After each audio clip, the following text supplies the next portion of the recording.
Otherworldly Evil Monarch, Bab 128. Judul, Berbicara Besar. Jun Mo Xie mengerutkan kening sambil berpikir ketika dia mengingat kejadian di Aula Huang Hua tempo hari, dan pembantaian yang dia lakukan. Dalam kehidupan sebelumnya, Jun Mo Xie tidak dapat dihentikan karena keahliannya yang superior. Tapi di dunia ini, keahlian dan kekuatan Jun Mo Xie saat ini tidak cukup untuk menjadi yang terbaik. Sistem kultivasi Xuan Qi dunia ini, mulai dari 9 level pertama hingga Silver Xuan dan sampai ke Supreme Divine Xuan, semuanya diberi label dengan sangat jelas, dan diatur dengan sangat jelas. Namun, seni membuka surga adalah kemampuan yang sangat unik dan misterius, dan tampak agak aneh jika dibandingkan dengan standar kultivasi Xuan Qi secara umum. Nyatanya, rasanya salah. Menurut apa yang bisa dilihat Jun Mo Xie, jika kemampuan misterius ini sebaik yang dia nilai, maka tidak perlu melalui semua rasa sakit dan kesulitan yang dibutuhkan seorang seniman bela diri untuk menjadi ahli Xuan, dan masih menjadi sedikit perak atau emas Xuan. Setelah semua dikatakan dan dilakukan, bahkan seorang ahli Silver Xuan, pada kenyataannya bahkan seorang ahli Silver Xuan Peak tidak ada apa-apanya di depan Jun Mo Xie karena dia bisa membunuh pria itu dengan menjentikkan jarinya. Jika lapisan pertama pagoda Hong Jun mampu memberinya begitu banyak kekuatan, maka pada tingkat kemajuan ini, menilai kekuatan Jun Mo Xie setelah membuka lapisan kedua akan sangat luar biasa. Seberapa kuat dia nantinya? Dengan pemikiran ini, Jun Mo Xie mulai menyadari bahwa dia perlu mencari tahu lebih banyak tentang dunia ini. Setelah semua dikatakan dan dilakukan, dunia ini benar-benar berbeda dari tempat asalnya. Kakek Jun tidak ada di rumah. Jadi Jun Mo Xie memanggil 2 penjaga atas kewenangannya sendiri dan memerintahkan mereka untuk menemaninya di luar. Lagi pula, dia akan keluar untuk pertemuan dengan pangeran kedua, dan jika pihak lain memiliki niat jahat, maka penting bagi Jun Mo Xie untuk tampil bertahan dengan baik karena masuk sendirian akan mengundang bahaya. Guan King Han agak terlambat untuk tiba di kamar kakek Jun dan melihat bahwa Jun Mo Xie sudah dalam perjalanan keluar. Dia segera berbalik dan bergegas mencari Jun Wui. Masih marah pada Jun Mo Xie, Jun Wui akan memberikan perintah pertamanya sebagai tuan besar. Dia akan mengirimkan prajuritnya yang paling andal setelah para gadis dan anak lelaki yang melarikan diri dari Aula Huang Hua. Tetapi alih-alih memberikan perintah pertamanya sebagai tuan besar dan menikmati kekuatan posisinya, Jun Wui duduk di kursi roda dan merenungkan kata-kata keponakannya. Sebelumnya, dalam perjalanan kembali dari Aula Huang Hua, Jun Mo Xie telah mendemonstrasikan keterampilan bersembunyi dan anti pelacakan yang luar biasa, yang memberikan indikasi bahwa dia telah mencapai keahlian ini setelah sejumlah pelatihan dan pengalaman yang serius.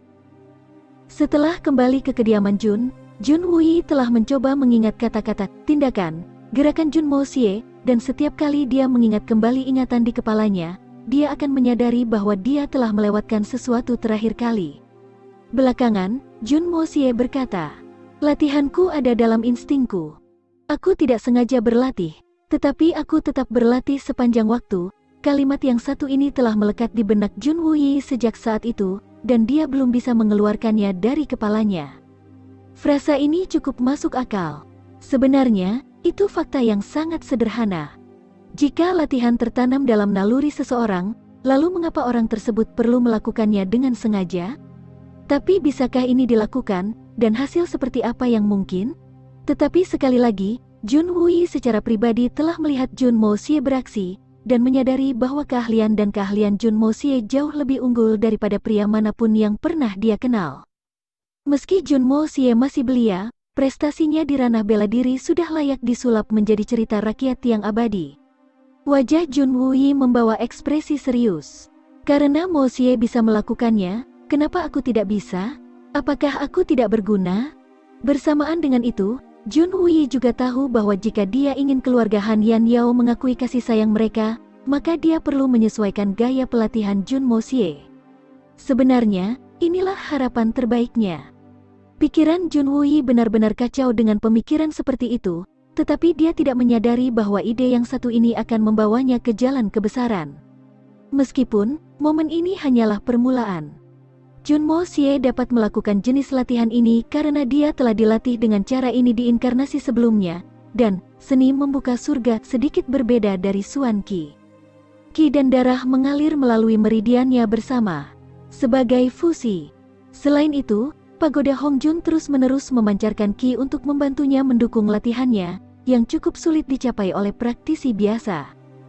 Tetapi Jun Wui tidak menyadari kebenaran ini dan percaya bahwa itu bukan tidak mungkin untuk mencapainya karena Jun Mo Xie sudah melakukannya. Di dunia ini, meskipun energi dan Qi memiliki fungsi yang sama, sifat bawaan mereka sangat berbeda. Mengedarkan Suan Qi adalah tugas yang sulit dan berbahaya, dan efek kelalaian bisa sangat kejam, dan bahkan mematikan. Sedemikian rupa, sehingga jika Suan Qi dibiarkan berjalan secara harmonis dengan fungsi alami tubuh, maka ada kemungkinan tubuh akan dirasuki, dan praktisi mungkin akan mengalami akhir yang sangat tragis. Inilah alasan mengapa praktisi sangat berhati-hati dan berhati-hati saat melakukan latihan, dan memastikan bahwa mereka tidak diganggu oleh elemen luar selama berlatih. Namun, Jun Wui sudah mempertimbangkan untuk melawan norma ini, yang dapat dianggap sebagai perubahan besar dalam ideologi. Faktanya, hanya dengan berani mengambil tugas ini, dia sudah memenangkan setengah pertempuran. Suara langkah kaki yang cepat dan terhempas jatuh ke telinga Jun Wui, dan dia tahu dari suara langkah kaki itu, bahwa pemilik kaki itu dalam keadaan marah. King Han, apa yang membuatmu sangat marah? Apa yang terjadi? Jun Wui mencoba menebak identitas orang tersebut. Paman, Jun Mo Xie. Bocah kecil itu sudah lepas kendali sekarang. Hari ini, dia dengan berani memberitahuku bahwa dia akan pergi mengunjungi pavilion Ni Cheng di Danau Kabut Roh. Guan King Han meraung marah. Kemarahan ini jelas ditujukan pada Jun Mo Xie, karena Guan King Han dengan tulus menghormati kedua tetua keluarga, yaitu Jun Zantian dan Jun Wui, meskipun Jun Wui adalah seorang yang cacat fisik. Bagaimana dengan itu? Jun Wui bahkan tidak terkejut sedikit pun. Bagaimana dengan itu? Ini bukan masalah kecil dia baru saja mulai berjalan di jalan yang benar, dan sekarang dia kembali ke cara lamanya, dan... Guan King Han masih mengamuk dengan amarah. Oh, itu adalah sesuatu yang aku ketahui. Aku mengizinkannya pergi. Jun Wui akhirnya terbangun dari pikiran pribadinya, dan karenanya menjawab dengan suara lembut. Bahkan kamu tahu tentang ini? Tapi kamu masih mengizinkan dia pergi ke sana? Kamu... Mata Guan King Han membelalak kaget, dan tiba-tiba dia menatap Jun Wui dengan cara yang agak bingung, tidak dapat memahami jawabannya. King Han, kamu salah. Pangeran kedua mengundangnya untuk berbicara, dan jika kebetulan, pangeran meminta pertemuan itu diadakan di pavilion Ni Cheng Danau Kabut Roh. Jun Wui tersenyum hangat. King Han, Mo Xie benar-benar menjadi sangat peka sekarang. Sangat peka. Guan King Han agak tercengang. Setelah bertahun-tahun menyaksikan Jun Mo Xie melakukan semua jenis tugas jahat, yang merupakan kemarahan bagi semua hukum beradab di bawah langit, sulit baginya untuk menafsirkan bahwa Jun Wui dapat menyebut debauci itu, sangat masuk akal. Aku kira aku salah, tapi aku mengerti sekarang. Masih bingung, Guan King Han berbisik, menghela nafas dan berbalik. Ternyata aku harus banyak mengejar. Ya, ada banyak perubahan, dan tentu saja kamu harus meningkatkan kecepatan. Jun Wui berkata dengan ringan saat dia pergi, dan dia sekali lagi membenamkan dirinya dalam bentuk latihan barunya. Langkah kaki Guan King Han berhenti sejenak, tapi kemudian dia terus berjalan. Jun Wui menghela nafas dan berbisik, Paman Pang, silakan masuk. Lao Pang dengan cepat masuk dan menempatkan dirinya di depan Jun Wui. Paman Pang, aku memiliki tugas yang membutuhkan bantuan kamu. Jun Wui menggosok wajahnya dengan kedua tangannya, dan sepertinya dia mengalami kesulitan dalam membuat keputusan akhir. Apa itu? Tolong beri aku perintah tuan ketigamu. Wajah Lao Pang serius. Ini akan menjadi perintah pertama Jun Wui sebagai kepala keluarga, dan tidak peduli apa, Lao Pang ingin melaksanakannya dengan sempurna. Ada berita dari kantor kementerian bahwa sekelompok besar anak-anak cacat telah melarikan diri dari Aula Huanghua. Menyedihkan. Jun Wui akhirnya mengambil keputusan.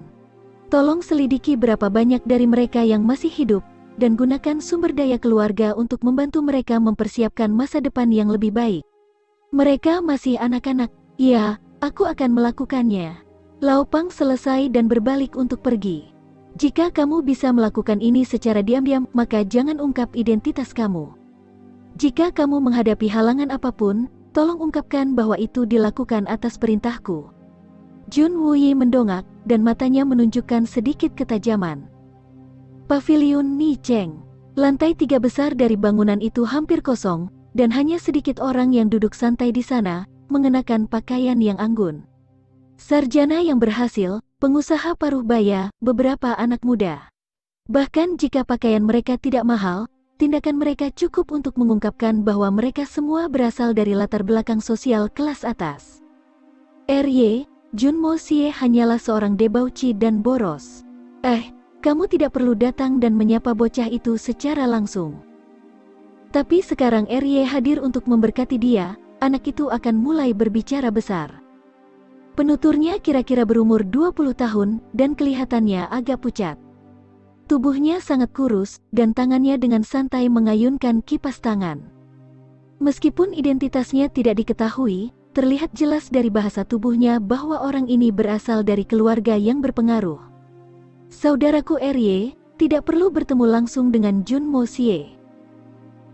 Seperti yang baru saja dikatakan adik laki-laki, Junmo Xie tidak lebih dari seorang debauci dan boros, dan sama sekali tidak kompeten. Adapun aspek lainnya, dia sama sekali tidak berguna dan tidak berharga bagi kita.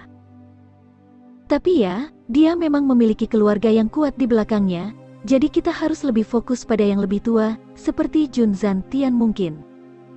Pembicara berusia 50-an atau 60-an menurut penampilannya, dan mengucapkan kata-katanya dengan lambat. Bahkan Jun Zantian tidak baik.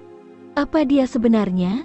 Adik laki-laki itu terkekeh dalam ketidaksetujuan. Meskipun Jun Zantian menempati posisi yang tinggi, tetapi dalam hal level Suan Qi, dia hanya seorang ahli Sky Suan, paling banter. Itu dia. Jika kamu ingin mengirimnya ke surga, maka aku bisa meminta ayahku, dan dia bisa menepisnya seperti lalat. Ucapan ini membuat pangeran kedua duduk tegak di kursinya, dan alisnya tiba-tiba berkerut. Dia mengerutkan kening dan menjawab dengan nada marah. Hanya Sky Suan, itu saja. Bahkan jika kamu menghancurkan negara ini, berapa banyak ahli Sky Suan yang akan kamu temukan? Meskipun kamu beruntung dilahirkan dalam keluarga besar, yang memiliki banyak ahli Suan tingkat akhir, tetapi setelah semua dikatakan dan dilakukan, kekuatan keluarga Jiang Hu tidak seberapa dibandingkan dengan kekuatan militer keluarga Jun. Mungkin jika kamu telah mempertimbangkan itu, maka kamu akan tahu bahwa Jun Zantian dapat menamparkan ayah kamu seperti lalat jika dia menginginkannya.